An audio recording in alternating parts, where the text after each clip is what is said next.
Hello YouTube, I'm here from Blue Doodle Studios, and in today's beginner's Photoshop tutorial I'm going to be showing you how to use text in Photoshop.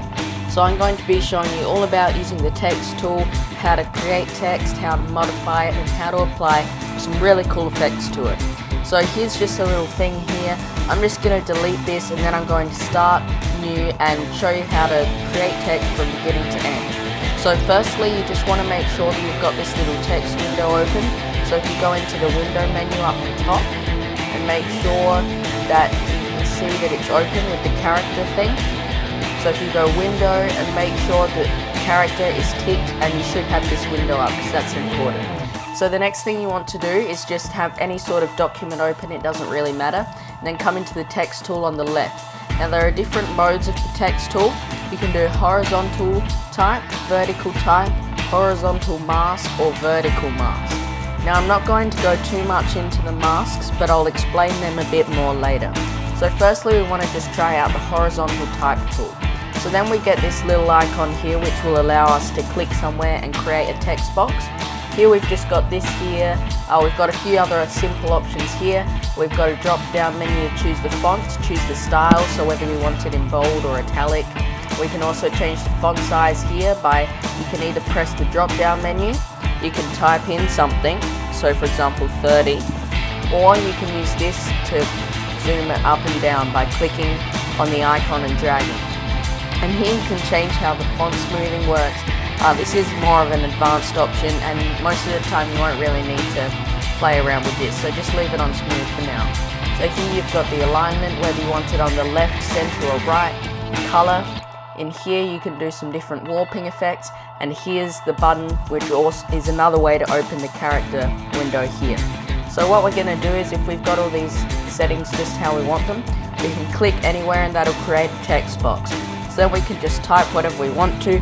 So I can say this is a sample of text, and then I might create a new line as part of the tutorial. Text in Photoshop is fun. Okay, and so then we can drag it around and position it, and you can see that right now it's all jumbled together, and that's because I've played with some of the settings in the character panel. So just let me get this back, and now I'll just explain what that was and what all of these functions here are. So here are your more simple options that you use all of the time, and then in character you can control some other options which are a tad more advanced, but they can still really help out your designs. So this is the character tab. You've still got the font size here. So as you can see, if you click and drag, you can change the size and just change it until you think it looks good. Here you can change the line spacing here. So I can make more space between the lines or less space between the lines. That's why before it was down like this, because I hadn't reset it. So you can go like that. You can also put in a value here or press the drop down menu like in everything. Here you can choose the spacing, but this is actually a bit more of an advanced option and you can't use it with all sorts of text. Here's actually the tracking or the space between each single letter. So if we make it bigger, you can see that each character gets further apart. If we make it nice and close, it sort of looks a bit modern and everything comes a bit closer together. So we could even leave it like this on -20. And then here you can change, you can actually stretch it vertically. So if we bring this up, we can start to see the text stretching. Or you can shrink it vertically if you go minus. So we'll just put this back onto 100%. So you can just type that in. And you can do the same thing for width. You can stretch it. And so the difference between this and the character spacing is that this makes everything longer, whereas the character spacing leaves the letters the same size, except it just increases the space between the letters. And so then here we've got the color, so we could set a color. Maybe if we wanted to change this to a nice blue, we could do that. I'm just going to press cancel. I think we'll just leave it in black for now. And then here you can change a variety of different options about the style. You can use a faux bold. So if you have a font that maybe you've downloaded online and it hasn't got a bold version, then you can use this. And this will just let Photoshop generate a fake version for you if there isn't one available. Here you can also do italic.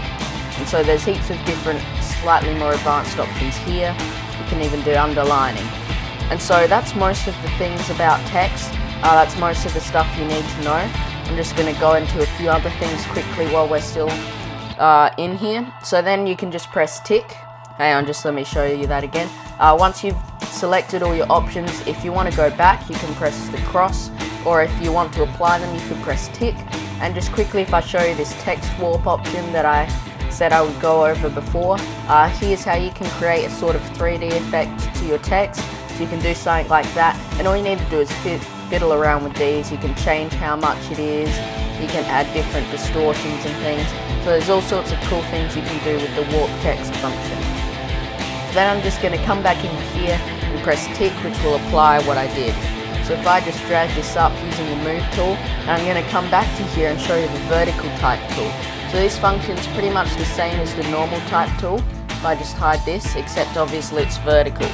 So if you just write hello, whoopsie daisies, then that's just going to type it normally, except it will be vertical. So here we can just drag it around. All the settings are the same. You can still change the size, the color, all these things. You can still press tick to apply, except everything's vertical. So that's pretty simple, pretty self-explanatory, and you can use that as well in your designs, and it can really help. So if we just bring this back and delete this. Now, what the text mask is essentially a mask is like hiding part of a layer and showing the rest. So if we come into here, the horizontal mask tool lets you show only parts of it. So for example, if you had a photo of a flower and you wanted the text to look like it was a flower, then you could do this. So just as a bit of an example, if I just come back into the move tool, I'll just quickly try to set something up. If I just add a gradient to this, maybe if I go for a, I don't know, orange gradient, then what we can do is, if we want, we can come into the horizontal mask tool, get something to type and type hello, and then if we press tick, you can see that now that's actually made a selection out of it. And so then if we go select inverse, which will select all the other stuff, and then delete, then you can see that what we've actually done is just created a new layer. Just let me add a white background to this other layer just so that you can see it a bit easier. But what we've actually done is created a mask of the other layer. So here we've just got a nice effect with the text that says hello on it. And so that's pretty much all you need to know about using text in Photoshop. I hope you've enjoyed this tutorial and learnt a lot, and I'll see you later.